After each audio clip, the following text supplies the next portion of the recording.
أطفال العالم خلقوا محبة خلوا ذي الشعوب فيها تتربى يا أطفال العالم لا عدتوا صرما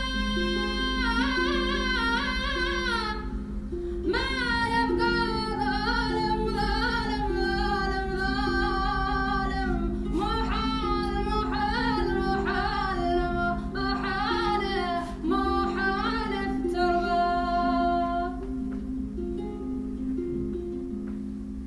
كم من طفيل يتيم وضميران بلدان كم من طفيل يتيم وضميران بلدان والواقع شيء أليم أليم أليم أليم أليم أليم أليم ضعف ملي حار There is so many sorrows, so many children. The evil is in freedom, but we still alive. So many families, but forsaken. Sahrawi, last colony in the desert. Polisario, Sahara, desert roads. The children, so many orphans of the world. The children, fragile.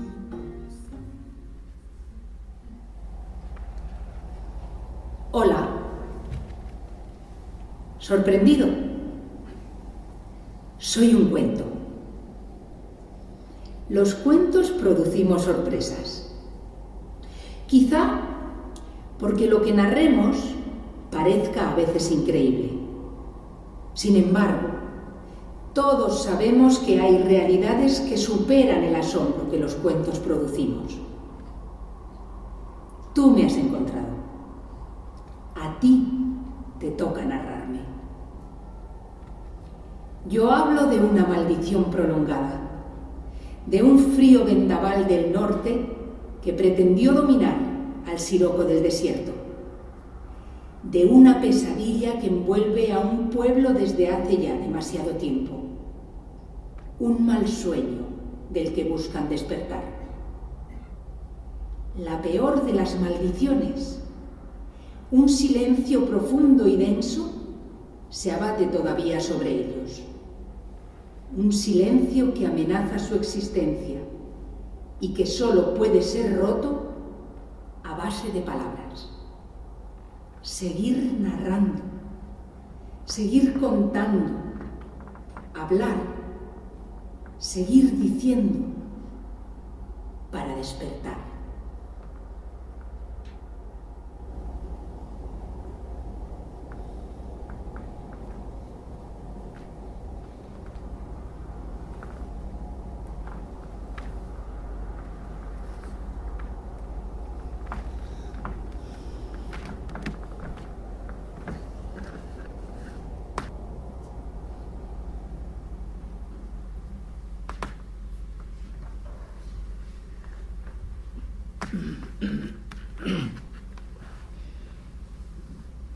Érase una vez un pueblo, no un pueblo con casas, calles, edificios altos, carreteras y caminos, sino un pueblo sin casas ni calles, ni edificios altos, carreteras ni caminos. Érase una vez un pueblo formado por mujeres y hombres que construían su historia a través de interminables travesías y de un enorme espacio llamado desierto, el lugar más densamente poblado de poesía de la tierra. Un espacio en el que los palacios no eran necesarios y donde los caminos eran inventados cada día para ser de nuevo borrados por el viento. Era aquel un pueblo sin más noción del tiempo que la que describe la órbita del sol o la clepsidra invisible del desierto.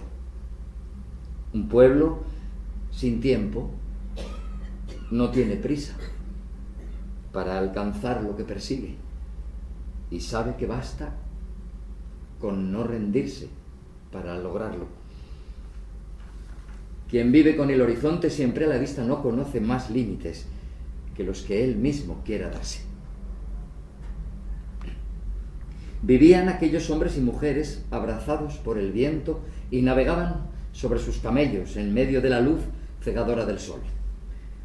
Un sol que se había convertido en su mejor maestro en la lucha por la supervivencia y que cada noche se retiraba a descansar, dejando paso a océanos de estrellas, un techo ancho con aires de infinito que cobijaba y daba ocasión a la palabra alrededor del té.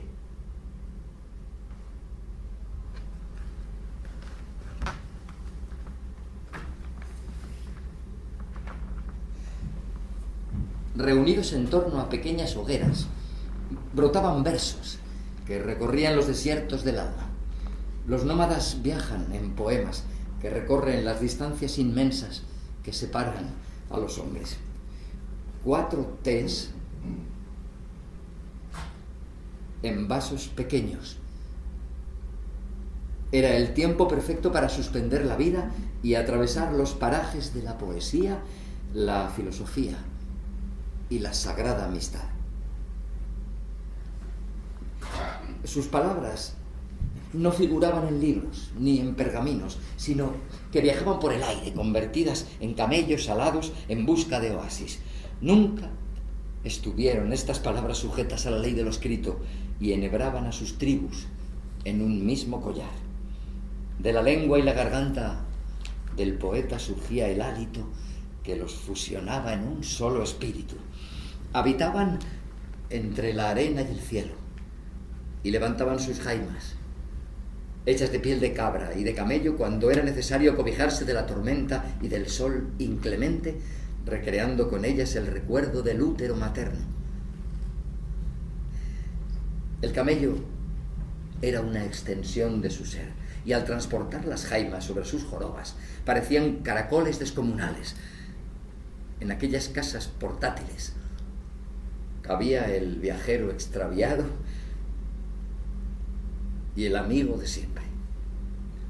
Aquel pueblo existía en movimiento, buscando siempre nuevos pastos y siguiendo el camino que marcaban las nubes. Érase un pueblo, en fin, forjado por el desierto y al que todos conocían con el nombre de hijos de las nubes.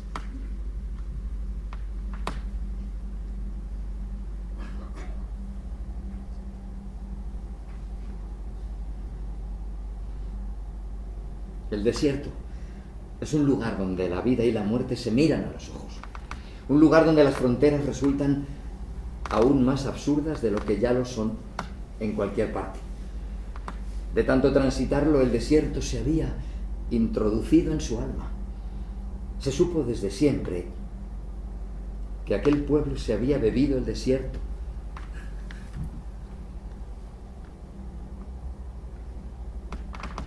Se lo había bebido varias veces.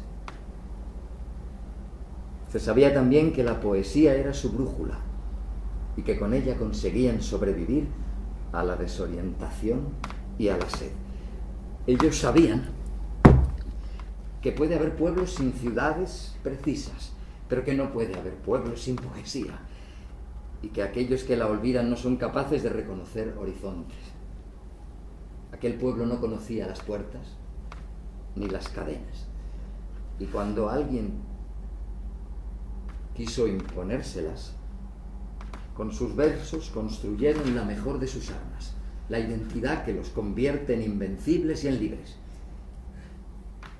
Cuentan que cierta vez uno de sus camellos fue apresado y encerrado, y que era tal el dolor que sentía el animal por haber sido privado de su libertad, que su dueño hubo de escribirle un poema para que dejara de llorar. Oh tú, mi camello Zillig, aplaca las cataratas de lágrimas que vierten tus ojos, reprime tu berrido y aguanta el silencio que te impusieron. Pronto serás libre, y libre tu desvelo.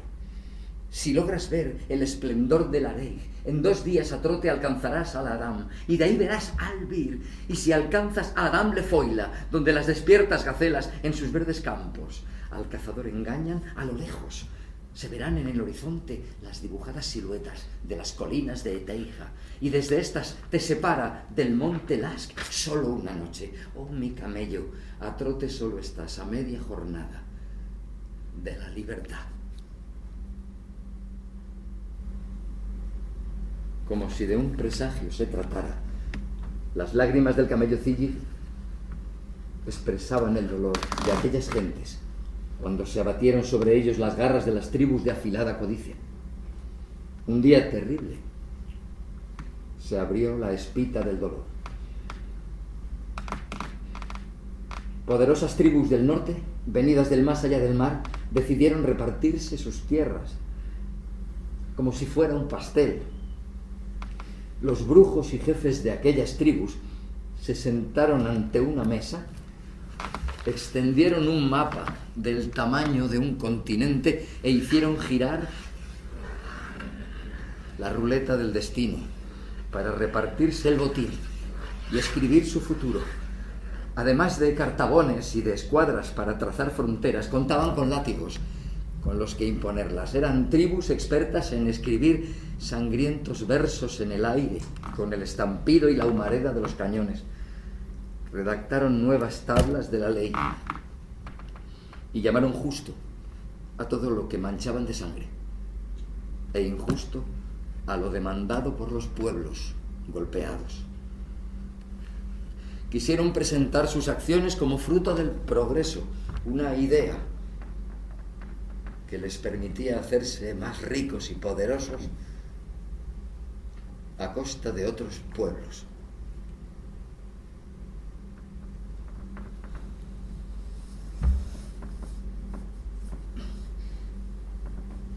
Por supuesto, no consultaron con nadie. ¿Para qué hacerlo si aquellos eran pueblos sin casas ni carreteras, mientras que ellos poseían palacios y caminos de hierro? Si los sometidos vagaban por mares de arena subidos en camellos, mientras ellos poseían carruajes y habitaban fortalezas poderosas o navegaban en destructores de acero que escupían fuego desde sus más profundas entrañas, ¿para qué consultarles? Si hasta resultaba necesario enseñar a aquellos parias cuál era el Dios verdadero, con una cruz que servía de martillo. El desierto de los hijos de las nubes fue a parar en el sorteo a la tribu de la piel de toro, una vieja tribu experta en el arte de fabricar espadas y a la que se le estaba acabando un festín colonial que le había durado siglos y que estaba deseando hincar el diente a una nueva presa. Los piel de toro habían sido en otro tiempo poseedores de un imperio en el que nunca se ponía el sol. Quizá por eso nunca se les había ocurrido sentarse a beber té bajo las estrellas. Y aunque habían tenido tiempo para la poesía y contado entre los suyos con grandes poetas, el sonido de las espadas había acabado por superar al sonido de los versos. Los de la piel de toro construyeron ciudades y caminos, ozaron en las entrañas del desierto y encontraron tesoros. Y pusieron patas arriba el horizonte y las costumbres. Introdujeron relojes que no eran de sol, provocando que el tiempo ya dejara de ser parte de lo eterno, y redujeron a 3 los vasos de té.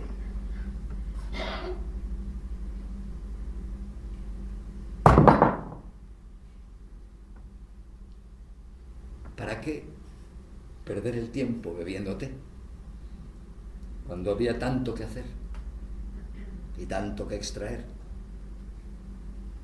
Al observar que algunos de los suyos dejaban su vida en el desierto y se incorporaban a las ciudades, contagiados de la enfermedad de la metrópoli, una grave dolencia que provocaba ansiedad por poseer, los poetas de aquel pueblo se enfrentaron al invasor y le dijeron: dejadnos en paz, no necesitamos vuestras grandes ciudades, nosotros somos nómadas, tenemos rebaños y debemos trasladarnos donde cae la lluvia, nuestro espíritu se pudre si se estanca, dejadnos en paz.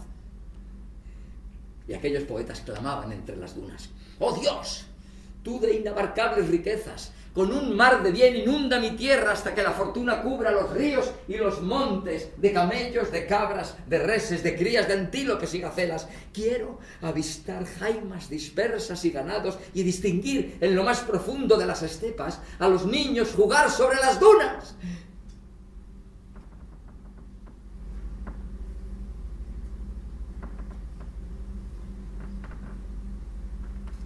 Muchas cosas habían cambiado con aquella conquista y para mal en la vida de los hijos de las nubes, por lo que su deseo de recuperar la libertad no dejaba de crecer. Poco a poco fueron alzando su voz, pero los piel de toro eran tozudos y no querían soltar la presa. Un mal día, un general llamado Ísimo alcanzó el poder entre los piel de toro, abriéndose entonces una época tenebrosa y sangrienta. Al general Ísimo no le gustaba nada la poesía. Lo que le encantaba era dictar sentencias de muerte, y a ello se dedicó con ahínco durante toda su vida. Por supuesto, él tampoco quería devolver el desierto a los hijos de las nubes, y en vez de darles la libertad, decidió nombrarles ciudadanos de su predio. Es mi deseo convertiros en provincia de mi imperio. No seréis compatriotas, eso es demasiado, pero sí seréis coterráneos míos, porque vuestra tierra es mía y vosotros también. Y les dio un abrazo de oso y les cortó la respiración. A Ísimo, por supuesto, no le guiaba la generosidad, sino el interés. No deseaba perder el último músculo que le quedaba de su maltrecho sueño imperial, y tampoco quería renunciar a los tesoros que escondía en las arenas del desierto. Pero pasó el tiempo, y un buen día el generalísimo enfermó y se metió en la cama.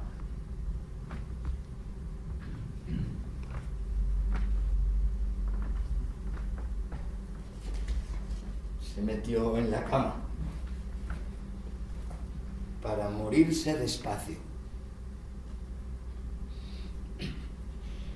Matar era un verbo que había conjugado con mucha calma durante toda su vida, y cuando le llegó la hora de morir, para no perder la costumbre, decidió poner la marcha fúnebre al ralentí y morirse despacio.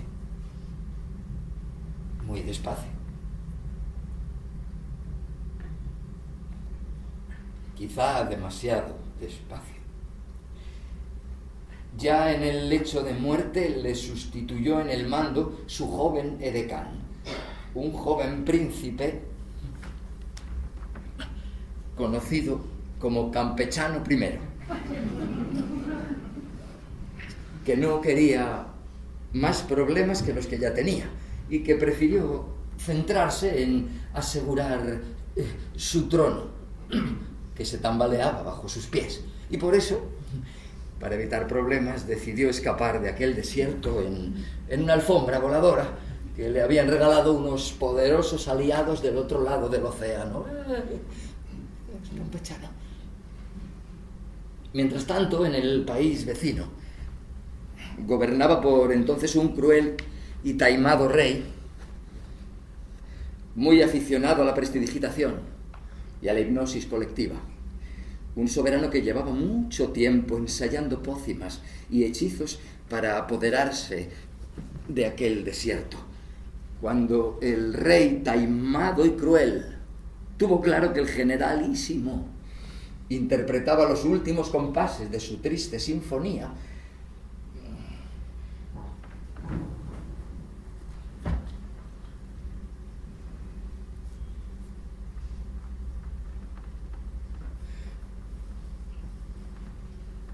tuvo claro que Campechano se retiraba en su alfombra voladora, él se puso a tocar la flauta, como un endemoniado, lanzando al aire una melodía titulada Alá que voy, compuesta para la ocasión, y que convirtió en un gran éxito, y que hoy sigue reportando derechos de usurpación a sus descendientes. Con aquel sonido embriagador hipnotizó a miles de los suyos que, cantando Alá que voy, se lanzaron a la carrera hacia el desierto para ocupar la silla que habían dejado vacía los de la piel de toro.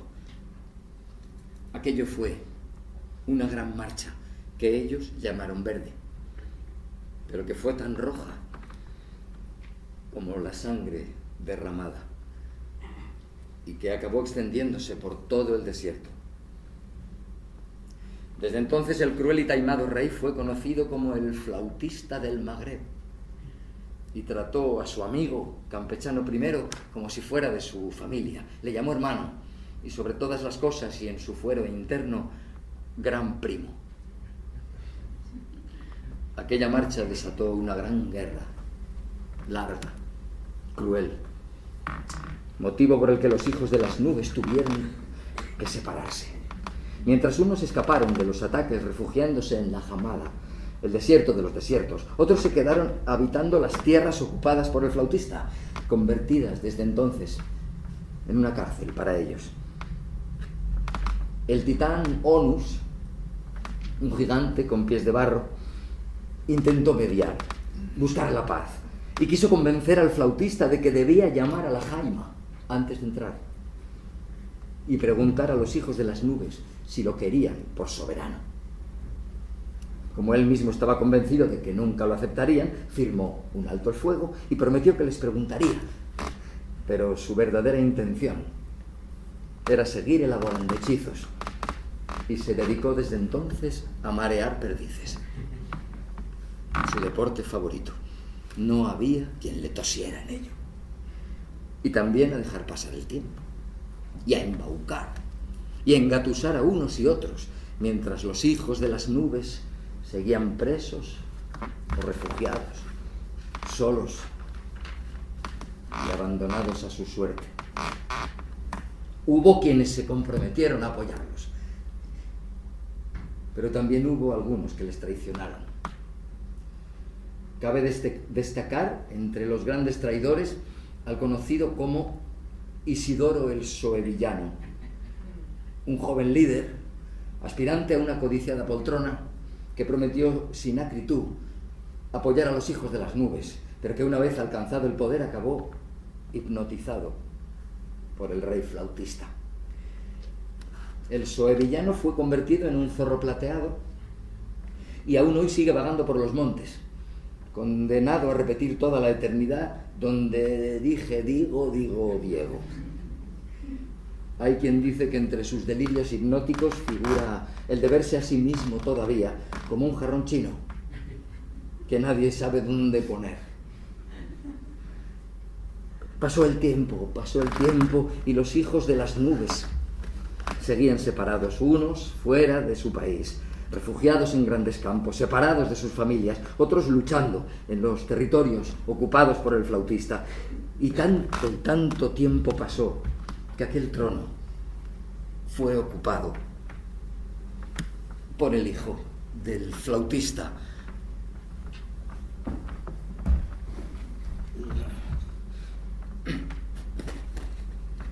Un sucesor,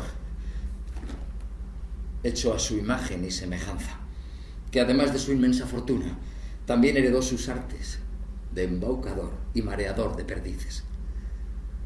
Su nombre era Mehamé el VI. Era un rey dragón, capaz de zamparse todo lo que se cruzaba en su camino, ya fueran gambas o fosfatos. A nada le hacía ascos Lo mismo se embaulaba un banco sahariano que una ceuta con perejil. A veces se atragantaba y acababa vomitando, pero siempre se quedaba con hambre. Y por eso fue conocido como el rey Zampabollos. Y llegó a hacerse tan rico que guardaba su fortuna en la cueva que Alí Baba tiene en un paraíso. Siguiendo los pasos de su padre, Zampabollos continuó hechizando incautos y haciéndolos bailar al son de su flauta. El último danzante, el preferido quizá por el rey Tragón, fue un bailarín de piernas largas, llamado Petrus el Bello. Su especialidad consistía en bailar de rodillas ante el rey taimado. Petrus regalaba sus oídos con canciones que enaltecían al monarca.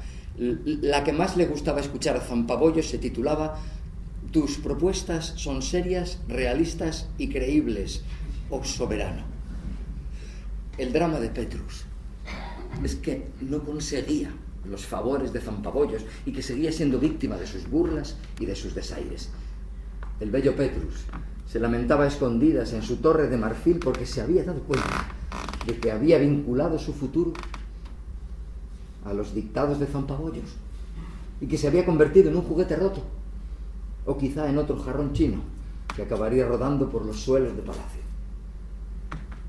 Zampabollos sabía que un pueblo de poetas que contiene en su alma la inmensidad del desierto siempre iba a ser capaz de crear y provocar oasis de libertad en cualquier parte. Así que mandó construir un muro inmenso.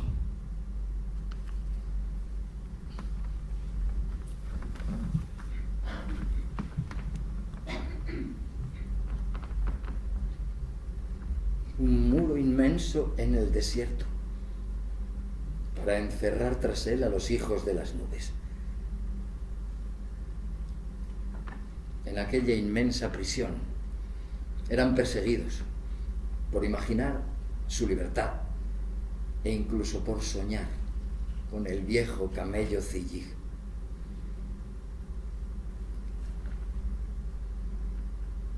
Pero los hijos de las nubes nunca temieron a la sed ni a las tormentas de arena.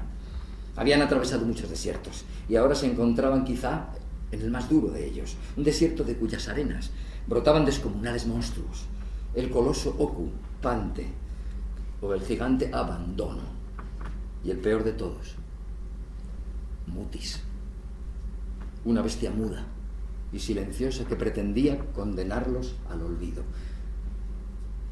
Pero ellos sabían que la libertad les esperaba en el horizonte, porque en el interior de la lámpara maravillosa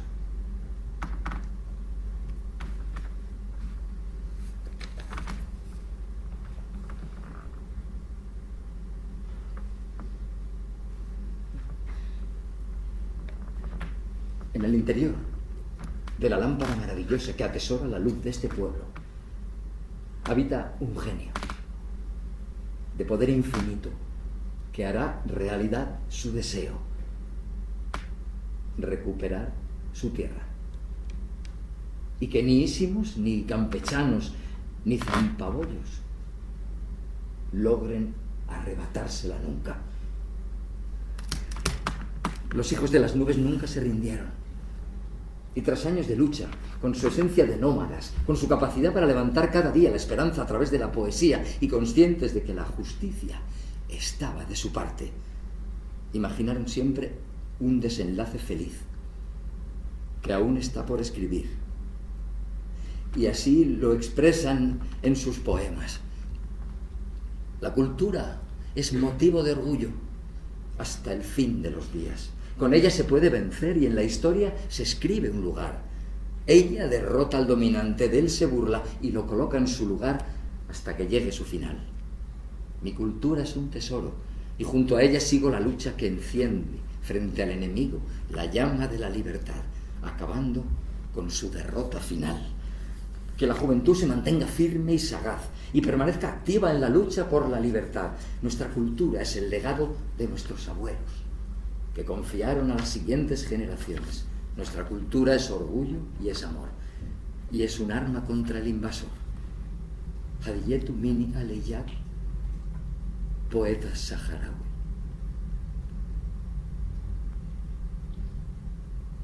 Y colorín colorado, este cuento no ha acabado.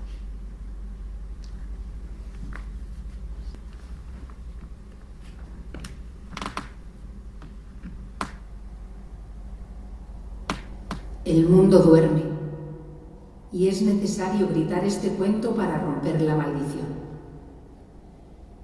Como en su día hiciera Sherezade en las 1001 noches, os invito a mantener la vigilia y a evitar el sopor, a manteneros despiertos, a escuchar hasta el final y a convertiros después en narradores hasta que esta larga noche acabe y el sol vuelva a brillar en la frente del beduino. Seguir narrando, seguir contando, hablar, seguir diciendo para despertar.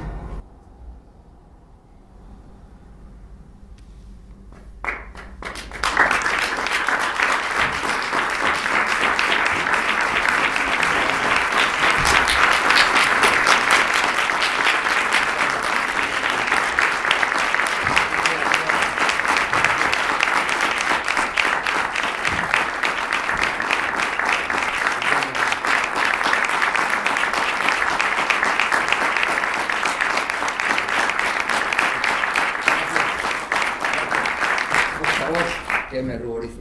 Que, bueno, lo importante es lo que viene, digamos, ahora, ¿no? Porque hay que seguir contando el cuento. Y este acto, como el que hicimos ayer y el que haremos mañana, representa un punto de partida de un largo camino que ahora me gustaría contarles. Contamos entre nosotros también con personas saharauis que nos van a dar su punto de vista y a responder a aquellas dudas o preguntas que podamos tener. Antes de ello quisiera agradecer a esta casa, al Centro Dramático Nacional, a todo su personal técnico por todas las facilidades y la ayuda brindada para que pues este cuentecito haya podido tener esta presencia y que haya servido, pues espero que de un cierto divertimento, ¿no? Durante el tiempo que ha durado y como aperitivo para lo que viene. ¿Y qué es lo que viene? Bueno, pues hace ya cerca de un año, hablando con una persona encargada de temas de cultura del Frente Polisario, pues nos habló, y cuando digo nos, me refiero a mi compañera, a Elena y a mí, nos propuso participar en un festival de teatro que está empezando, que es incipiente, pero que ya ha empezado a andar en el Sáhara, concretamente en los campamentos. Nosotros, pues pensamos que sí, que era muy buena idea participar en eso, pero que quizá había que ampliar y dejar de hacer un encuentro puntual una vez al año y establecer una especie de puente permanente de comunicación entre creadores, personas de ambos lados del océano, ¿no? De ambos pueblos, el pueblo, en este caso nuestro, español, y el pueblo saharaui, con la idea de compartir, con la idea de comentar, de explicar cuáles son las realidades. A nosotros nos interesa utilizar, en la mejor de las acepciones de la palabra, utilizar el teatro como una herramienta de comunicación. Hay algo que se comenta en el cuento y es esa gran bestia a la que se enfrenta hoy en día el pueblo saharaui, y es el silencio. Es el silencio que se abate, ¿no? El mutismo interesado por acallar todas las voces de reivindicación de una justa libertad. Bueno, entraríamos aquí en el debate de por qué se produce este silencio, y seguramente tiene muchísimo que ver con la vergüenza, o quizá con la falta de vergüenza por parte de quienes llevan ostentando los gobiernos sucesivos en España, y que no han reconocido jamás el error cometido con aquella fallida descolonización y aquel acuerdo tripartito de diciembre del 75, por el cual nos desprendimos, salimos volando de allí y dejamos aquella tierra a merced de unos países, concretamente uno después, que es Marruecos, como supongo que saben, que se quiere apoderar de una tierra que no es suya, que la ha ocupado y que lleva ya casi medio siglo usurpando un lugar que no le corresponde. ¿Cómo me enteré yo de esto hace relativamente poco tiempo? Pues fue a través de actos culturales. Es decir, la cultura tiene un valor comunicativo y una capacidad para hacer llegar ideas, para hacer llegar emociones, que quizá carecen incluso los propios discursos políticos, ¿no? El teatro, el arte en general, cualquier manifestación artística es capaz de comunicar, de hacer llegar verdades que están, o realidades que están ocultas. Y yo me enteré a través de un festival de cine, FIS Sahara, no sé si lo conocen. FIS Sahara es un festival que desde hace bastantes años ya se celebra allí en los campamentos, y que ha conseguido hacer visible esta realidad a muchas personas que la desconocíamos. Bueno, quisimos apuntarnos, digamos, a esa intención, a esa trayectoria, y de ahí nace este proyecto que de momento hemos dado en llamar El desierto a escena, por el que pretendemos involucrar a creadores, en un primer término dramaturgos y dramaturgas, que se pongan en contacto con personas en el Sáhara, tanto ocupado como en los campamentos, como también ciudadanos saharauis que viven en nuestra comunidad, y que establezcan un contacto pues ya sea con visitas presenciales, ya sea, si no es posible, pues a través de estos medios de los que ahora mismo disponemos, medios digitales, ¿no? Este es digamos, el punto de partida, estos actos que estamos haciendo hoy aquí y ayer y mañana, pero ya llevamos trabajando en el proyecto, y hemos ido, a lo largo del camino, nos hemos ido encontrando con personas muy interesadas en participar. Ya hay algún grupo que incluso ha empezado a trabajar, concretamente pues se ha creado un grupo con Sultana Haya, una activista saharaui que vive en los territorios ocupados, en el Ayun, y ella mantiene una lucha feroz, sin más armas que las de su propio cuerpo, vejado, ultrajado, violado, golpeado, pero no solamente no se rinde, sino que se está convirtiendo cada vez más en un ejemplo a seguir. Yo creo que no solamente por aquellos que se interesan en defender la libertad del pueblo saharaui, sino también por parte de todos aquellos que tienen un ideal y que creen en él y que no se doblegan, y que son capaces de levantarse cada día con el cuerpo magullado y corriendo peligro su vida para seguir defendiendo la legalidad internacional, la justicia y los derechos de su pueblo.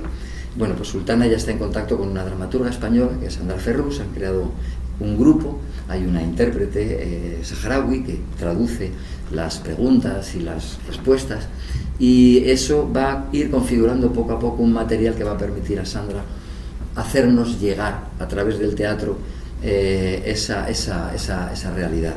Hay otra dramaturga, que es Iciar Pascual, que ha manifestado su deseo de trabajar con jóvenes, con niños y adolescentes, para conocer esa realidad y de la misma manera trasladarla a través de literatura, ya sea a través de historias, hay algunos cuentos, que hay una editorial llamada Bubisher, que también tiene un proyecto precioso de apertura de bibliotecas en los campamentos, y que a la vez también posee una línea editorial, y está interesada en ir publicando los textos que vayan surgiendo. Es un camino largo, como he dicho al principio, estamos al inicio, pero estamos muy ilusionados, porque creemos muchísimo en el valor de la cultura para dar luz a realidades que están ocultas o que se nos quieren ocultar. Está bien el periodismo, está bien la política, pero quizá precisamente esta última es la que está haciendo dejación de responsabilidades, y creemos bastantes personas que la cultura puede ser un vehículo importante para hacer llegar estas realidades. Creo que el teatro a lo largo de la historia siempre ha sido eso, ha sido un vehículo de comunicación muy potente. Hace unos días también hemos entrado en contacto con un dramaturgo de Gran Canaria, al quien le hemos hablado, porque yo soy muy pesado y voy hablando de esto por todas partes. Entonces, bueno, pues él se llama Mario Vargas, y él me hacía un apunte, ¿no? Porque el proyecto va creciendo a medida que se va desarrollando, va tomando, bueno, amplitud, y él me decía, ¿por qué restringirlo a dramaturgo, a esa línea entre España y el Sáhara? ¿Por qué no abrirlo al resto del mundo árabe? ¿Por qué no dirigirnos también a creadores del África subsahariana? Es un asunto africano. De alguna manera también yo creo que lo que él me estaba diciendo es no sigamos ejerciendo de colonos, ¿no? Abramos esto y generemos un movimiento de dramaturgos, creadores, literatos internacional. Porque de lo que estamos hablando es de un asunto que nos compete y nos toca a todos, ¿no? Cuando se comete una injusticia contra un solo ser humano en el planeta, creo que nadie debería mirar hacia otro lado, y en este caso, además, como españoles, creo que nos toca directamente, porque como país tenemos una responsabilidad añadida sobre el caso de los refugiados saharauis y de las personas que viven en esos territorios ocupados. Y en eso básicamente consiste este proyecto. Estamos empezando a andar, aquí lo ponemos, creo que en un sitio ideal, ¿no? La Casa del Teatro, la casa de todos. Lo echamos a andar y esperamos en el futuro, no demasiado lejano, poder ir dando frutos y compartirlos con ustedes. Y ahora llega, yo creo que el momento estrella de este encuentro, de esta conferencia, como lo llamaba Fernando Sánchez Cabezudo, conferencia performática. Y el momento estrella es el momento en el que toman la palabra los verdaderos protagonistas de todo esto, que son dos personas saharauis que están aquí. Presento a Bahía, él es poeta saharaui, perteneciente a la generación de la amistad, y nos acompaña también Tesh, que bueno, pues es una brillante joven saharaui de una generación joven y que yo creo que va a romper moldes y a quien yo he conocido hace poco, pero que estoy muy orgulloso y muy contento, y ellos pues van a formar parte, evidentemente, como no puede ser de otra manera, de este proyecto, y son quienes nos van a dar un poco la pauta de por dónde. Es decir, nosotros debemos dejar de dictar y debemos escuchar más. Así que yo me callo y tenéis la palabra. No sé cuál de los dos quiere empezar a... ¿Queréis sillas? No hace falta porque estamos en casa. Vale. En casa uno se sienta y sin zapatos. Vale, perfecto, es como queráis. No, yo vine en tacones, tengo que reconocer, vine pues como venimos, ¿no? Pero nunca me he sentido, yo he visto un espacio tan parecido a casa, así que de verdad muchas gracias y darte la enhorabuena por este proyecto, y solo quiero un ejemplar para el día de verdad que tenga hijos, porque la manera de contarlo y expresar, ¿no?, esta lucha, este conflicto ha sido increíble. Que me voy a caer sobre usted. ¿Oís bien? Sí. Si no, os admito, que soy intensa. Bueno, pues eso, Pues yo ya me callo. Nos vamos a sentar, ¿sí? ¿Nos sentamos? Ah, perfecto. Sí, nos sentamos, exactamente. Se trata de eso. trata de eso, Que las mujeres sabemos hacer el té, así que ahora te toca. Arreglar. Ojalá supiera.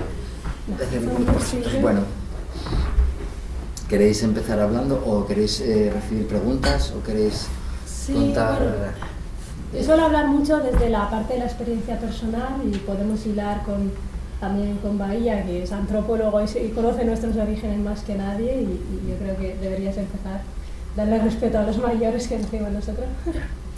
bueno, pues nada, yo en primer lugar, cuando Pepe estaba haciendo el monólogo y recorriendo de la forma más clara la historia del Sáhara, me acordé de una frase de Gasset cuando dice que la claridad del filósofo, la cortesía del filósofo es la claridad. Entonces, lo ha hecho de una manera, seguro que os habéis dado cuenta de ese recorrido, este repaso de la historia de la colonia del Sáhara Occidental, desde su ocupación por la potencia colonizadora España hasta la vida en los campamentos de refugiados saharauis, la cultura, el teatro, las manifestaciones artísticas, culturales, que ha escenificado con este performance una jaima saharaui con sus tablas, bandejas, el té, las cosas que se utilizan para agasajar el anfitrión, y ninguna charla, ninguna conversación, ningún debate puede surgir sin la presencia de estos cacharros que veis aquí. Si estos cacharros no están dirigiendo el escenario, algo falta, algún error, algún rechazo, algo que no acepta la sociedad, algo que no acepta el altar de la jaima, porque la jaima, todo el espacio, la jaima se construye sobre 2 palos. No son 4, ni 6, ni como vemos en las otras tiendas de campaña. Se construye sobre 2 palos, uno en la parte trasera y el otro en la parte delantera, la salida, la puerta de la casa. Y ese espacio que hay entre los 2 palos es coronado por una cuerda trabajada de forma artesanal del cuero de los camellos, bien trenzada y bien trabajada, y se sujeta en los 2 palos, de forma que deja un ángulo de esta manera, donde la familia cuelga aquí los albornoces de los mayores, de los eruditos, de los sabios, incluso los fusiles de la época cuando luchaban como guerreros anticoloniales. Y todo este espacio debajo de los 2 palos, que se llaman erkeis, ese espacio es el espacio más sagrado y se llama el altar de la jaima, Hummar al-Jaime. Cuando estaba ahí sentado, Tesh me dijo: tenemos que quitar nuestros calzados, porque vio que Pepe, cuando entró por ahí, lo primero que hizo, miró el altar. Aquí hay algo sagrado, aquí hay algo que debe ser respetado en la cultura. Se descalzó, vino caminando y empezó. Lo mismo hicimos nosotros. Y estos son pequeños ingredientes antropológicos que cuando uno estudia la sociedad o intente fijarse en ella y describirla, ha de tener en cuenta estos detalles, estos pequeños detalles. Tesh y yo soy de una generación, Tesh, de una generación que ha nacido en el exilio, que ha venido a estudiar, vive desde la diáspora, partiendo de aquella frase de nuestro gran referente, el argelino martiquinés, Frantz Fanon, cuando decía que cada generación, en su relativa opacidad, debe descubrir su misión, cumplirlo o traicionarla. Esa generación está haciendo y han descubierto y están cumpliendo ese deber que nos dejó ese referente para el tercer mundo, ese intelectual, ese pensador, que quien no sabe los condenados de la tierra, la obra de Fanon. Entonces, bueno, pues yo soy de otra generación que llegó al exilio con 13, 14 años. Y hoy pertenezco ya a otra generación que estamos intentando hacer un puente entre la generación que ha nacido recientemente y que está llevando desde el exterior, desde la diáspora, esa realidad contada, cultural, política y social, desde ellos, desde nosotros. Y es el escenario que nos ha conducido Pepe. Pepe no conocía nada de nosotros, pero se fue a los campamentos, al exilio saharaui, convivió con las familias, él y su familia, no solamente él y su familia, y recorrió esa historia, partiendo también de la memoria histórica, la memoria que nos une a nosotros y las culturas españolas. Pepe ha tenido un abuelo que también vivió otro proceso muy similar al que nosotros estamos viviendo hoy, la mayoría de nosotros. Desaparecidos, fosas comunes, que están enterrados en ella nuestros abuelos, bisabuelos, familiares, menores, niños. Y entonces todas esas historias son las que nos llevan a ese punto de convergencia donde eclosiona algo muy bonito, algo que te sale del corazón para contarlo a la gente. Y es lo que vamos a compartir con vosotros ahora, Tesh, yo y Pepe. Y nada más, gracias. Gracias. Nada, yo voy a contaros la visión de una persona saharaui. Bueno, yo es que no sabía si yo en algunos momentos si llorar, reír, si abrazar. Lo que tú quieras. Lo que yo quiera, entonces si me emociono no pasa nada, ¿vale? Voy a contaros la historia de cómo un niño saharaui nace en los campamentos de refugiados saharauis, cómo viene a España y cómo pasa ese proceso tanto identitario como ese pensamiento integrado, ¿no? De, siempre digo, de dar las gracias, de venir de donde viene, ¿no? Yo nazco en los campamentos de refugiados saharauis en los 90, en el 94 concretamente, recién firmado ese alto al fuego, ¿no? Que comentaba entre Rabat, entre Polisario, Sáhara. Mi padre, pues, obviamente se pasó 17 años en la guerra. Yo no tuve la suerte de crecer con él, pero los saharauis siempre decimos que tenemos mamitis. ¿Por qué tenemos mamitis? No es algo porque seamos un pueblo, siempre digo, que empodera a las mujeres, porque las mujeres son importantes, es porque no nos quedó otra. Nuestras madres tuvieron que lidiar con ese exilio, tuvieron con las melfas, hacer esos campos de refugiados y tuvieron que resistir. Yo nací con un hermano mellizo, mi madre con anemia como la mía, pero como la historia de muchos niños saharauis. Nacimos con 0,75 de peso, o sea, es que eso es inviable de que un ser humano nazca en esas condiciones y sobreviva. Yo siempre cuento la anécdota que la médica cubana que nos dio a luz llega, me conoce a mí a los 12 años y dice: no me creo que estéis vivos. Y mi madre española dice: pues ahora no se callan. Pues, también tenía razón, ¿no? En ambas cosas, pero lo cierto es que son cosas, yo suelo contar mi experiencia a base de anécdotas y cosas que yo he aprendido en momentos que se han quedado, y ese momento siempre quedará para mí cuando me dicen el conflicto del Sáhara es imposible, y eso me digo, ya, pero yo soy un milagro y nosotros resistiremos y somos un milagro. Y esto no es una idea romántica, soy la persona que menos romantiza su conflicto, porque creo en la resistencia, pero porque la vi con mi madre, criando a 7 hijos, pero mi madre, antes de criarnos a nosotros, de tenernos a nosotros, vino exiliada caminando desde el Sáhara Occidental a los campamentos de refugiados y crió a sus hermanos. Entonces mi madre es Mitrikvira, la hermana mayor de sus hermanos, que tiene un montón. El caso, que claro, ese tipo de resistencia que muchas veces las personas me preguntan hoy en día, es que, hija, siempre estás con 1000 cosas, siempre estás haciendo muchas cosas. Yo lo vi en mi madre y no quiero romantizar eso, pero es un método y un modelo de resistencia de la mamitis, ¿no? De madres luchadoras que han tenido que hacer todo eso, y nuestra cultura se sostiene sobre ese respeto sobre la mujer saharaui, ¿vale? Entonces, bueno, pues yo vengo en las vacaciones en paz, de verano, con una familia española, bueno, lo típico, helado, madre mía, agua sale del grifo, uy, que tienen edificios, madre mía. Entonces, para todo el mundo era, pues, 2 indios en Nueva York, la película se la habéis visto. Claro, todo el mundo a mí en verano me preguntaba, a mí mi hermano me dice, ¿qué te gusta más aquí? ¿Aquí o ahí? Yo le decía, ahí tengo a mi madre.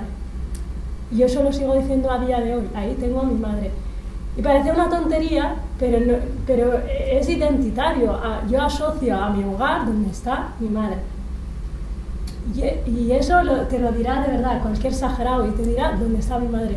Porque lo que compra el capital, lo que tenemos hoy en día, sí, son cosas, pero donde está nuestra familia, donde está nuestra resistencia, donde está nuestro nido de aguantar, es ahí. Y es donde está mi madre, donde mi amigo también, Nasser, que está ahí sentado, te dirá dónde está nuestra madre.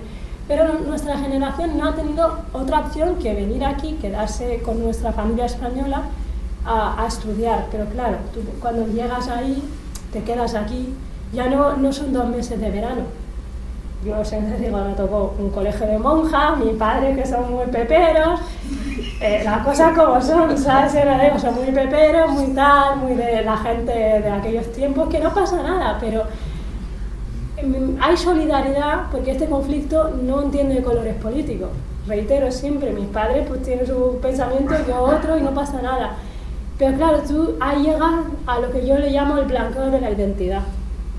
Llega a veces, claro, yo empiezo que al principio yo tenía miedo, y yo cuando nazco, mis padres no me educan en, pues ese es el malo, y ese no sé qué, no, hija mía, ves ahí y estudia, no seas tonta, aguanta lo que sea, ojo, Entonces nosotros los niños saharauis venimos con esa responsabilidad, eso me digo que nací mayor, nací pensando como casi como pienso a día de hoy.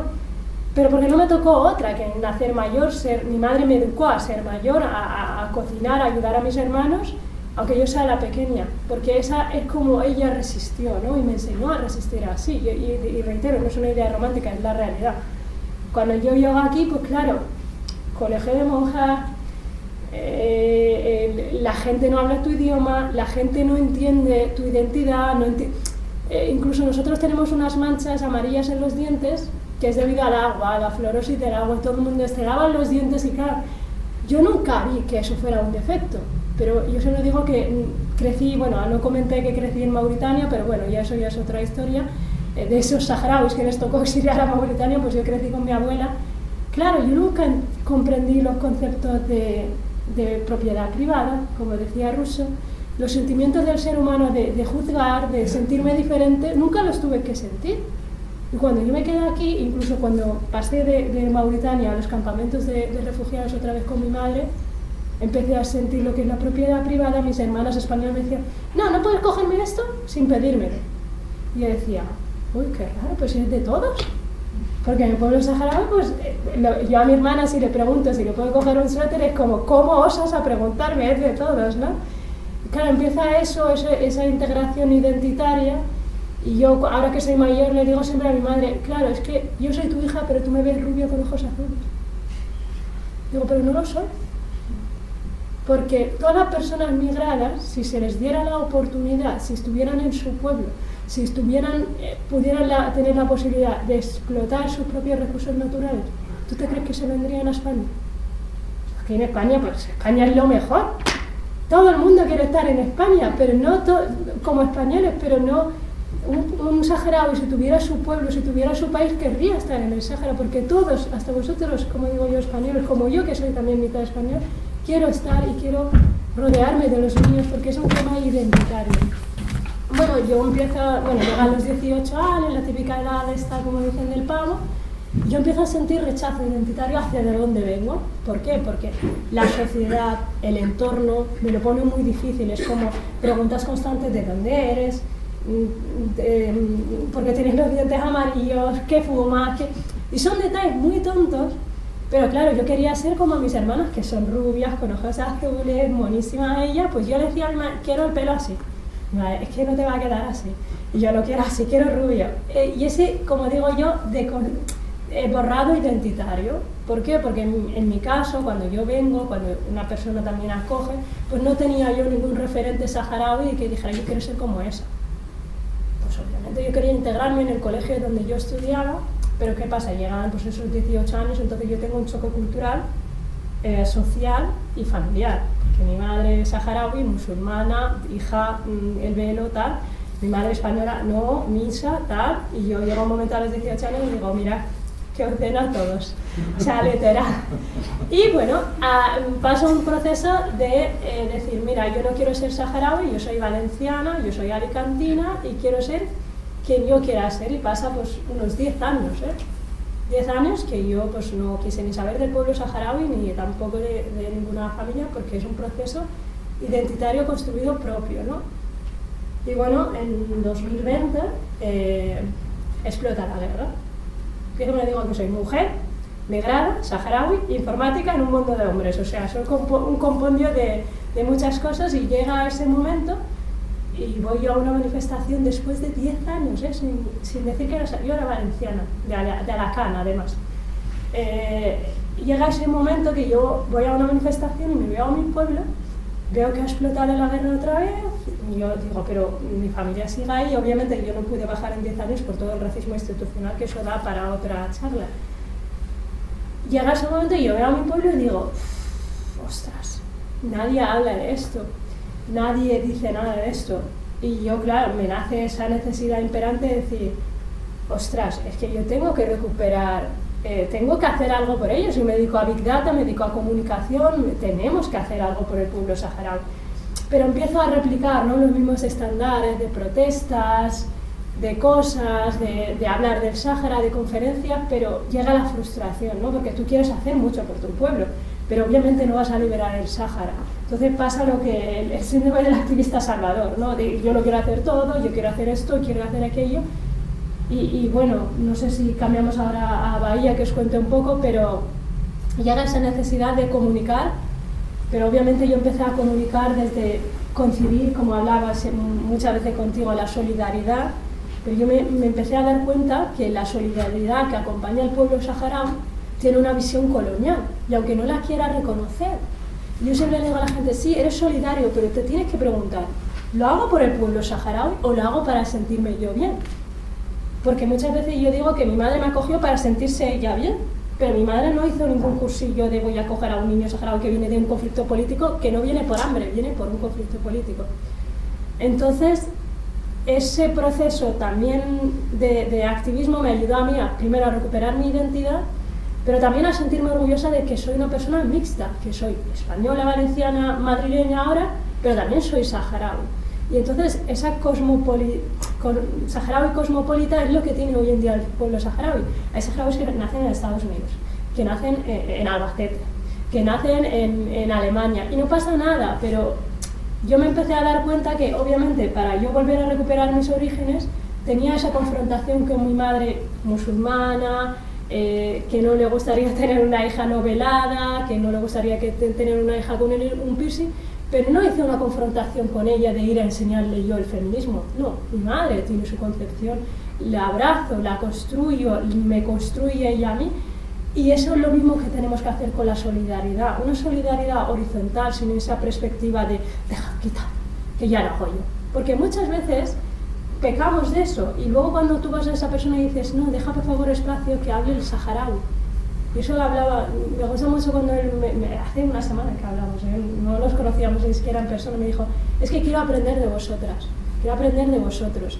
Y eso es fundamental en la solidaridad, no hacer las cosas porque tú te quieras sentir mejor y mejor persona, porque eso es blanquear la solidaridad, sino hacer una solidaridad desde yo te doy las herramientas, pero sé tú, porque obviamente la época de mi madre, esa generación migrada, no tenían estudios, no tenían medios, pero cuando ya tienes saharauis que hablan inglés y hablan suajili y son ingenieros y son no sé qué, hay que mostrar esa foto y esa imagen de poder como pueblo, porque siempre hablamos del pueblo saharaui y lo romantizamos desde una imagen de debilidad. Yo siempre digo, ¿por qué no enseñáis una saharaui, yo que sé, que es médico? ¿O enseñáis una saharaui que es ingeniera? ¿O hay saharauis escritoras? Porque al final la solidaridad se empodera sintiéndose bien con la imagen de debilidad. Y bueno, lo dejo aquí porque luego hablaremos de la comunicación, que ahí soy yo, vamos.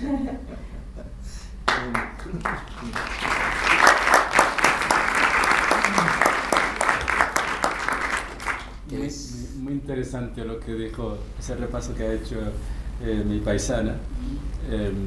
Y de verdad yo pues me viene a la mente ahora la heterogeneidad cultural y el pensamiento que tienen los saharauis, ya sean mayores, ya sean de la generación que inició todo el proceso anticolonial, como los que vinieron luego.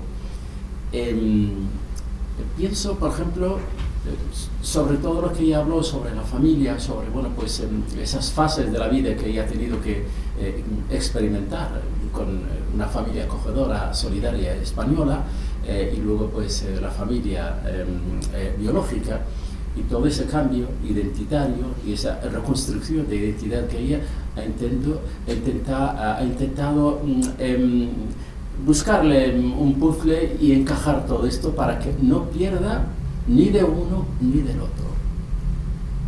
Desde el año 1976, pensando, digamos, en este carácter aperturista de la cultura saharaui, de la sociedad saharaui, el gobierno saharaui y el Frente Polisario diseñaron un plan de educación para la población que dio el fruto de varias generaciones, y una de ellas la que habló Tesh. En 1936 los primeros estudiantes que salieron fuera fueron para Panamá y Cuba, luego Argelia y Libia, y ahí se quedaron, pero en números miles de estudiantes. Todos estos estudiantes empezaron algunos el bachillerato, otros secundaria, otros fueron directamente para cursar los niveles superiores de la universidad, formación profesional superior, y al regreso en los campamentos de los territorios liberados que controla el gobierno saharaui, y yo me fijaba muchas veces y me encuentro con licenciados en ruso, licenciados en lenguas checoslovacas de la época, licenciados en el español de Latinoamérica, licenciados en el árabe, en Argelia, en Libia.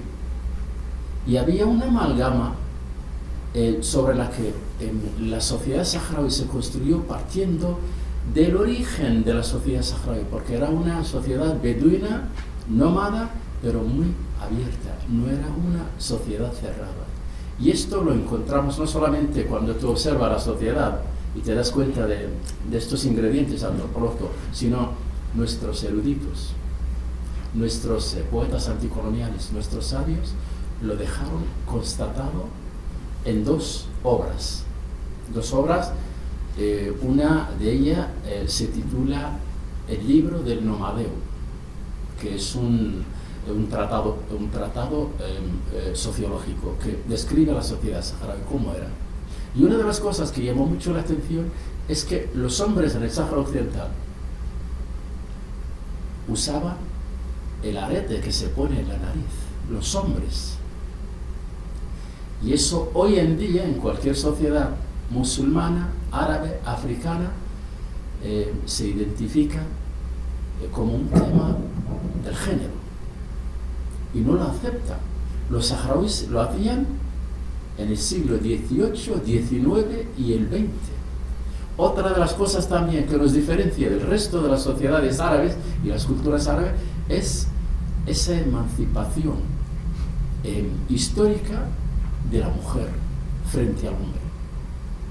Ese patriarcado que hablamos hoy, que persiste en algunas partes y es una mancha que a veces salpica a cualquier cultura que intente salir del pasado, en nosotros, en nuestra sociedad, se ha podido erradicar. Estamos en un espacio de la jaima, las hijas, los hijos, los amigos de los hijos, las amigas de las hijas, tomándote todos, conversando y con una confianza absoluta y respeto de igualdad que hay entre nosotros. Una cosa que no se da en el mundo árabe. En la casa hay un salón donde se reúnen los varones con los varones. El otro salón se reúnen o comen o hacen sus actividades las chicas y la madre y la abuela. Nosotros tenemos una jaima y esa jaima nos alberga a todos. Y los que habéis viajado a los campamentos de refugiados saharaui lo notéis desde el primer momento. Todos se sirven en la misma jaima y todos estamos ahí haciendo té.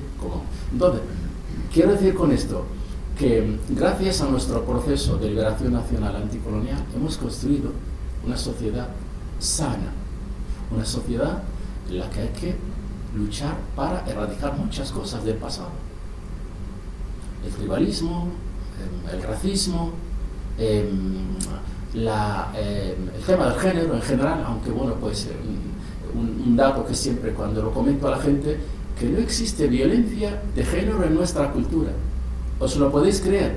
Muchas veces en las universidades americanas cuando viajo y hago conferencias en centros y retomo este tema, se extraña. ¿Cómo que no existe violencia de género? ¿Cómo que no hay mujeres matadas por sus maridos, violentadas, violadas? ¿Cómo que no existe? Es imposible. Sí, creedme, no existe. Y sé que lo mismo que estáis pensando ahora. Pero somos una sociedad, una cultura, no de ángeles, no de fenómenos naturales, sino simplemente los propios factores que identifican una sociedad igualitaria, tolerante,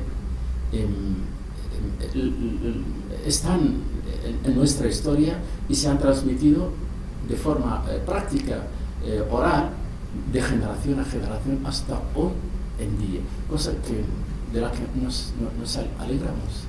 El hombre viaja, hace sus negocios o va en una caravana para traer cebada, trigo, leche para la familia, y quien resuelve todos los problemas y dirige la dirección de la vida de la familia es la madre, las hijas, la abuela, las tías.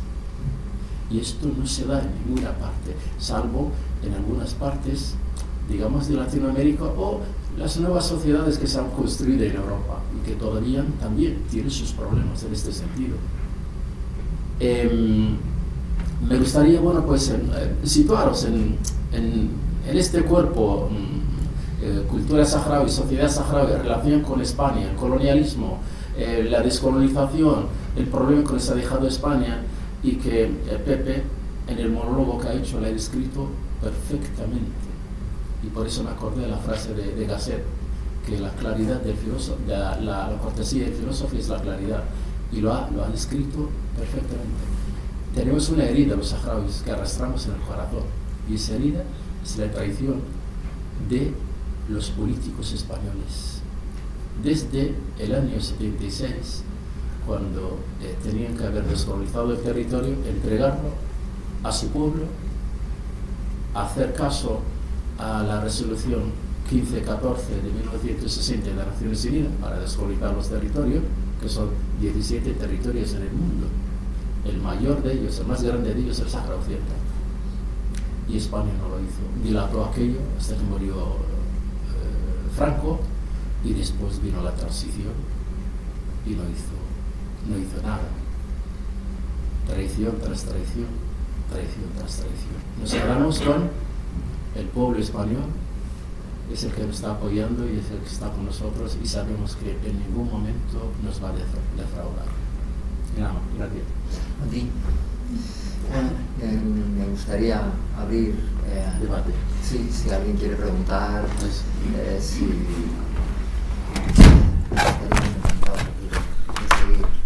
Tenemos un poquito más de tiempo, no demasiado, pero sí. Sí, hablamos antes si puedes. Estaba escuchando lo que pensaba en el machismo y el feminismo, ¿no? Y por lo que acabas de plantear, imaginaos que este proceso de reconstrucción cultural dependiese de los hombres. ¿Qué pasaría? Obviamente, por eso es tan importante lo que acabas de decir, y por eso la infelicidad. Me gustaría hablar yo, que soy la mujer. Pasaría la pregunta a Tess. A ver, yo reitero y siempre soy muy crítica con las cosas y apoyo 100% lo que acaba de decir con que no hay feminicidios, pero no hay que romantizar nunca a la mujer saharaui, porque muchas veces nos quedamos en los 70 con lo que hizo mi madre y tal. ¿Hay micromachismos? Sí. ¿A qué se puede deber? Obviamente hay una entrada del Islam mucho mayor en los últimos años en los campamentos de refugiados saharauis. Y esto yo lo puedo constatar y ver cuando yo voy a los colegios, y cuando yo era pequeña, tenía 12 años y 15 años, yo no llevaba velo y mis padres me lo exigían, ¿no? Lo que él comentaba del piercing, como que yo me siento con mi madre y le digo, es que en el Islam no dice nada que el piercing sea haram.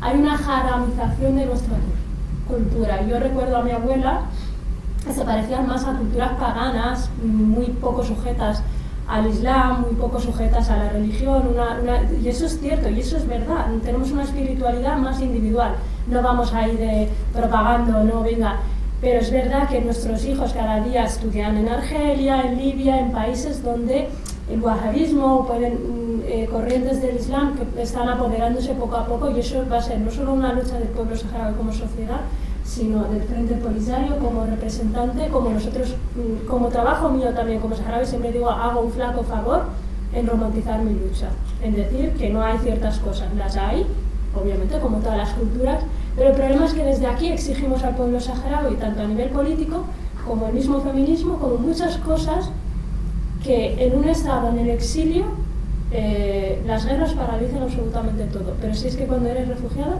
más aún. Entonces, yo siempre digo a las mujeres de mi pueblo que sí, que han hecho mucho, pero que no se despiste. Pero se lo digo a ellas y se lo digo también a las de aquí. Porque es verdad que las mujeres saharauis ostentan muchas posiciones políticas, de gobernadoras, de alcaldesas, de muchas cosas, pero mientras no haya una presidenta o no haya la opción de que haya una presidenta saharaui, tenemos que seguir, tenemos que exigir. Obviamente en mi casa, ningún hombre en mi casa me va a decir haz esto o haz aquello, pero que haya casas que sí que lo hagan, también, porque esto es un hecho, no hay ese machismo que se concibe de los países árabes, pero porque también volvemos a lo mismo, tenemos una concepción de querer ser árabes sobre todo del este, que no somos los árabes hicieron una ocupación del norte de África, adquirimos, bueno, esto va a ir a más, a lo mejor suelto cualquier barbaridad, él sabe más de estas cosas, pero obviamente tenemos ese integrante de idioma e incluso esa religión, ¿no?, de países árabes, pero no dejamos de ser africanas. Y como africanas tenemos esa identidad de que no somos del todo árabes y tenemos que sentirnos orgullosas de eso. Y yo, de hecho, ahora mismo, después de hacer esta recuperación identitaria saharaui, abogo mucho por la visión panafricanista. Nuestra visión como saharauis de que pertenecemos a África y no somos una isla en medio del océano Atlántico, ni muchísimo menos, somos africanos. Pero obviamente tenemos ese sentimiento colonial interiorizado y encontrarás a saharauis que necesitan esa deconstrucción colonial, porque ese sentimiento de no sentirnos árabes nos la pusieron de no sentirnos africanos nos la pusieron los árabes, de sentirnos inferiores nos la impuso el colonialismo español, y luego de tener que mirar la ocupación marroquí, porque al final Marruecos como régimen establece los mismos estándares coloniales al final. Pero volvemos a lo mismo, quienes han establecido estos estándares coloniales son patriarcales también, son patriarcales, o sea, el origen siempre es el mismo. Y si veis ahora mismo la cumbre que acaba de pasar, la cumbre de clima, la COP27, si veis a los dirigentes en la foto final, son todos hombres. Entonces no nos despistemos ni ahí, ni aquí, ni romanticemos ninguna lucha. Yo lo noto mucho con mi madre. Cuando yo era pequeña había muchas cosas y ahora veo con mis sobrinos que es como rezan. Yo le digo, no mamá, me tiene 5 años. Pero necesitamos ser referente para esas saharauis que están creciendo a la tez de 15, de 12 años, de 5 años, y que lleven su espiritualidad. No es malo, esa islamofobia que hay ahora mismo es malísima, porque no es malo tener religión, ni tener fe, ni ser de una posición política, ni nada. Simplemente estamos creando una cultura del hate, de si no opinas como yo en redes sociales, que quién es. Esa cultura de odio es lo que está haciendo, está rompiendo estos puentes y sobre todo está haciendo que muchos pueblos se refugien en la religión. Por eso, como mujer, jamás romantizaré la lucha de las mujeres de mi pueblo, las alabaré, pero digo, no nos despistemos como mujeres, porque hasta el día que no tengamos presidentas, aquí en España, ojo que aún no la hemos tenido, como también en el Sáhara, porque lo exigimos ahí, porque yo he hablado muchas veces con políticos suecos y tal, y dicen, ya, pero es que el Frente Polisario tampoco pinta tan democrático, y digo, ¿y lo es el régimen marroquí? O sea, es que lo estamos siendo aquí con la memoria democrática que olvida al pueblo saharaui. O sea, quiero deciros, lo que no hay que ser es hipócrita. Y ahí lo dejo. Sí. Bueno, yo escuchando todo esto, que bueno, es lo que llevo haciendo o intentando hacer durante los últimos años, es precisamente de todo este tipo de discursos, de argumentos, de enseñanzas, de filtraciones de una cultura con otra, desde donde nace esta idea, precisamente, ¿no?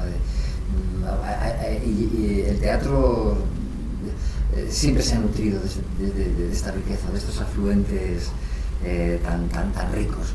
Y aparte de que haya un discurso político, yo creo que en el teatro, a través del arte y a través de la escena, podemos enriquecernos muchísimo escuchando este tipo de cosas y llevando a escena pues personajes como tú, es decir, el personaje de una mujer saharaui joven, independiente, que ha vivido ese desgarro cultural y que ha tenido que vivir en una sociedad que no era la suya, con un color de piel y con unas costumbres que no tenían nada que ver, aprendiendo un idioma, adaptándose, y que hoy tiene una visión tan, diría yo, camaleónica, ¿no? No en el sentido de que sea cambiante, sino de que con un ojo estás viendo un lugar y con el otro estás viendo otro, y tienes esa visión de ambos mundos dentro de tu cabeza. Creo que es absolutamente enriquecedor.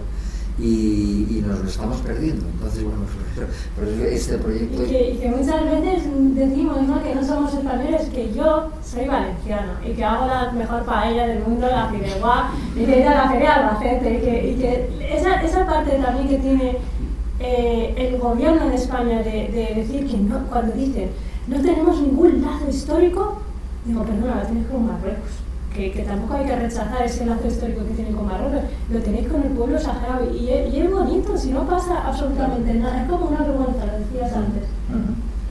Y luego las cosas, no hemos sido tan malos colonos como los ingleses, perdón.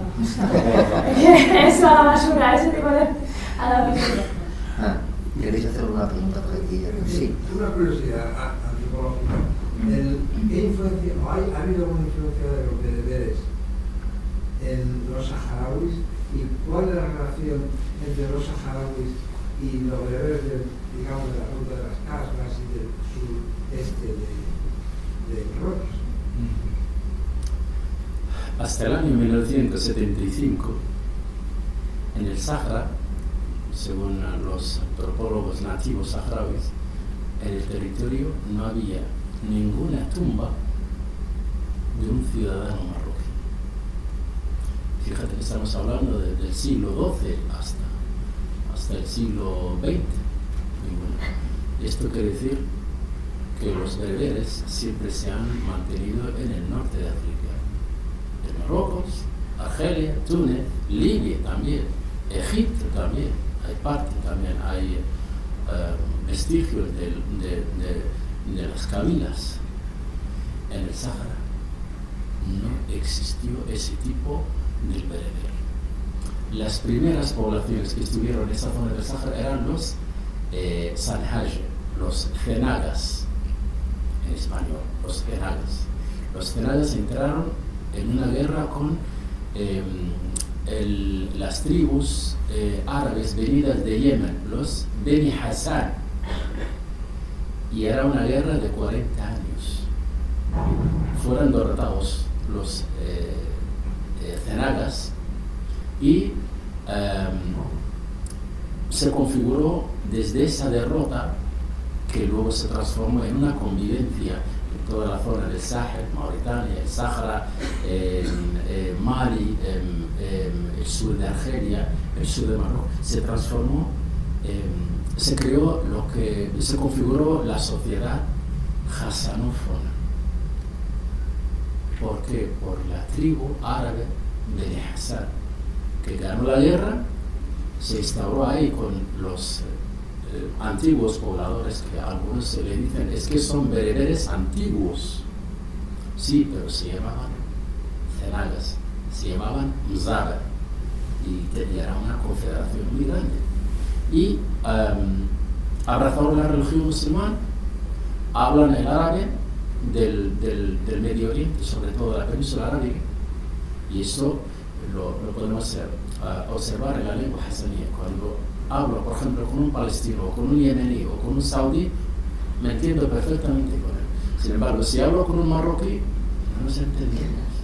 Si hablo con alguien del norte de África que no haya estudiado el árabe clásico, tampoco puede entender la lengua hasaní. En nuestra lengua hasaní hay también vestigios muy importantes de la lengua zenaga.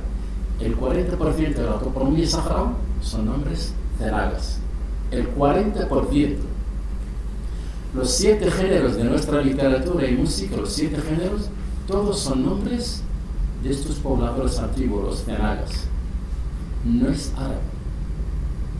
Entonces, no existe entre nosotros, digamos, núcleos bereberes que están ahí y que existen y que se identifican, pero existen vestigios de los antiguos pobladores, que se puede decir que eran bereberes también, pero eran otras facciones, eran otras tribus, eran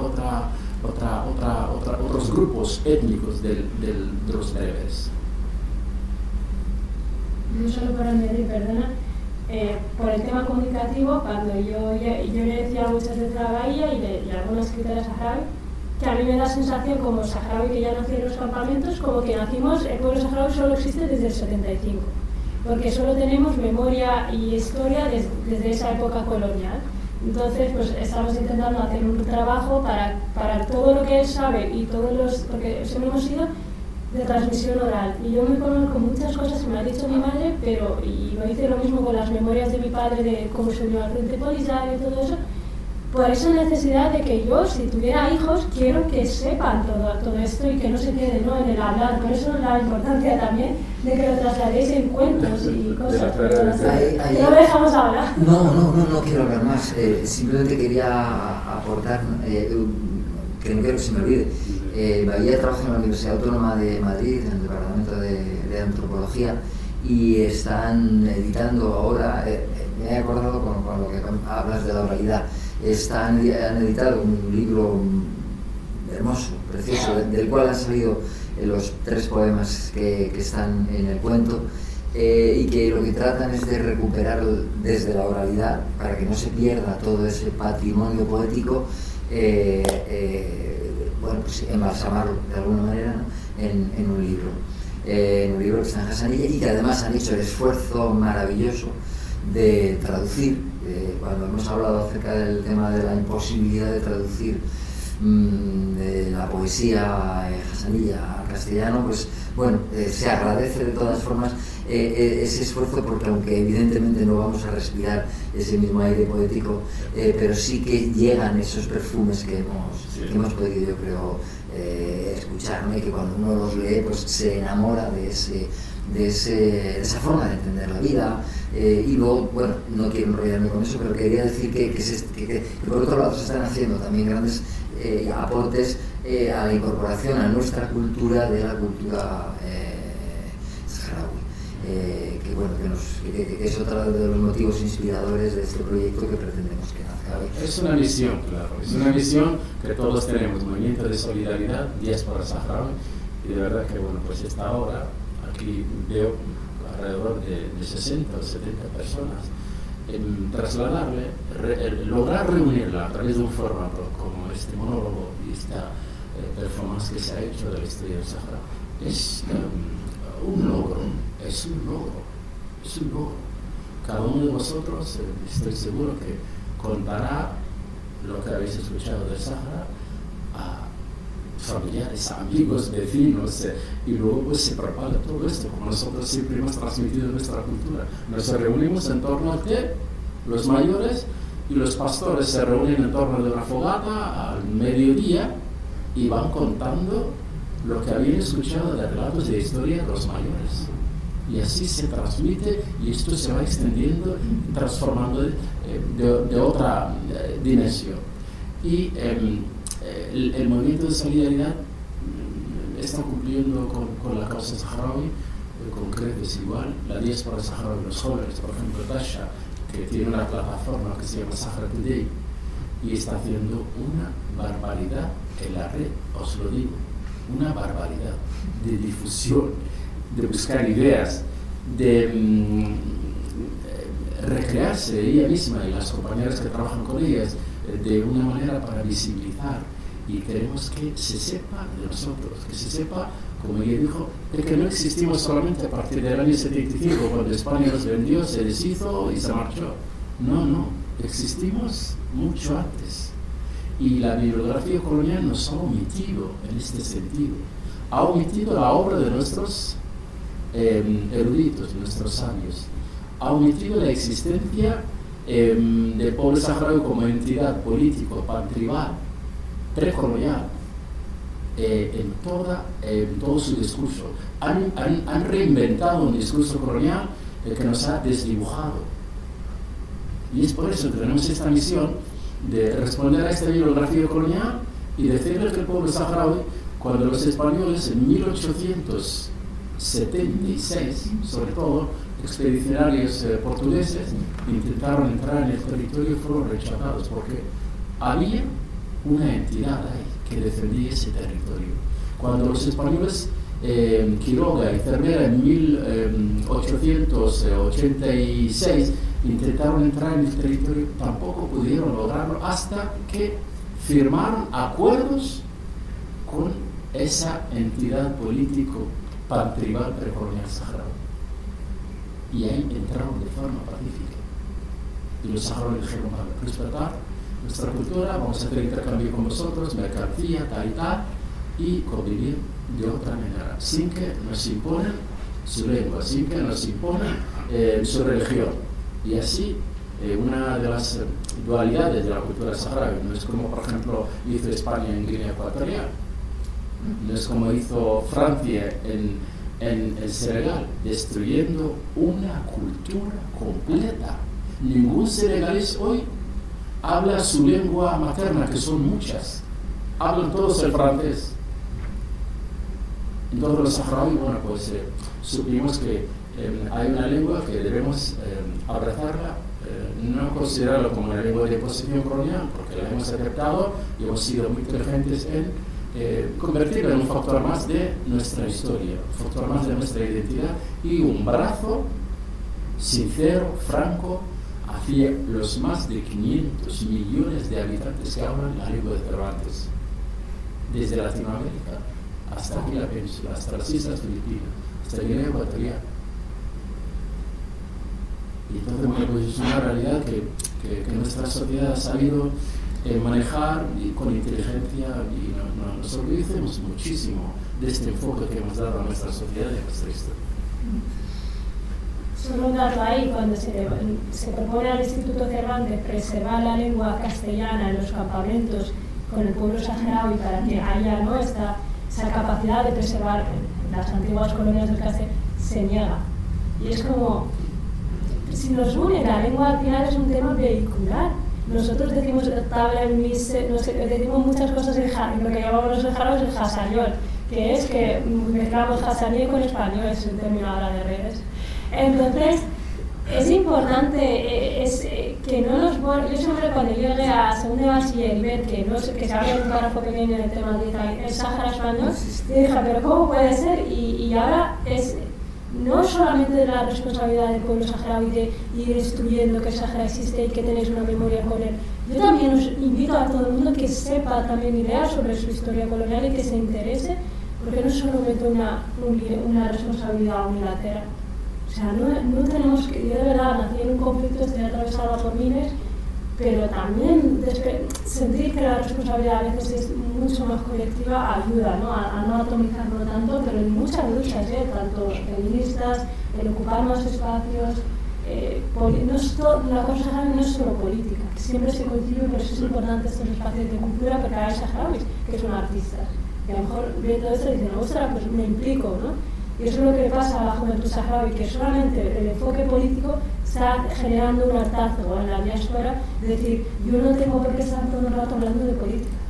Hay saharauis que están hablando ahora de feminismo, saharauis que están hablando de la visión panafricanista, de la visión... nosotros tenemos un Saharaui Today, la plataforma, que se dedica a hacer caricaturas políticas para todos nuestros especiales al mes que emitimos, que son información escrita de memoria colectiva escrita por saharauis. Entonces es importante, es un saharaui que hace caricaturas, él me escribe, me dice, yo soy grafitero, me dedico a hacer caricaturas, pues las típicas que vemos, ¿no?, que denuncian políticamente. Y ahí encontramos su espacio, es importante, ¿no?, que todo el mundo encuentre su espacio.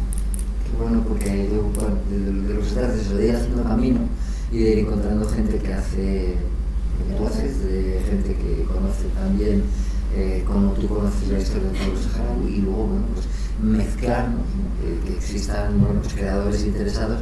Ya creo que sí, que ya os he hablado de algunas personas, pero bueno, hay un listado de dramaturgos y dramaturgas que nos gustaría incorporar y abrir esto, pues sobre todo al mundo africano también, con la idea de que esto sea algo abierto y plural y lo más internacional posible. Es un largo camino, es un proyecto ambicioso, pero no tenemos prisa, como no la tiene, porque como decía el cuento, ¿no?, un pueblo sin tiempo no tiene prisa, porque... No conocemos la ansiedad que vienes aquí. Sí. Vosotros tenéis los relojos y nosotros tenemos el tiempo. Bueno, pues nada, si no... alguien quiere hacer una pregunta más, si no, pues damos por concluido el acto. Teníamos que haber traído una melefa o una túnica, y yo la mía la dará. Pero no se avisaron. No nos avisaron, y bueno, pues yo al menos, bueno, traía un turbante y dije, mira, poner mi turbante A mí, yo ya, como descalzarme, como hizo Tesh. Exacto, eso ha sido. Pues, Más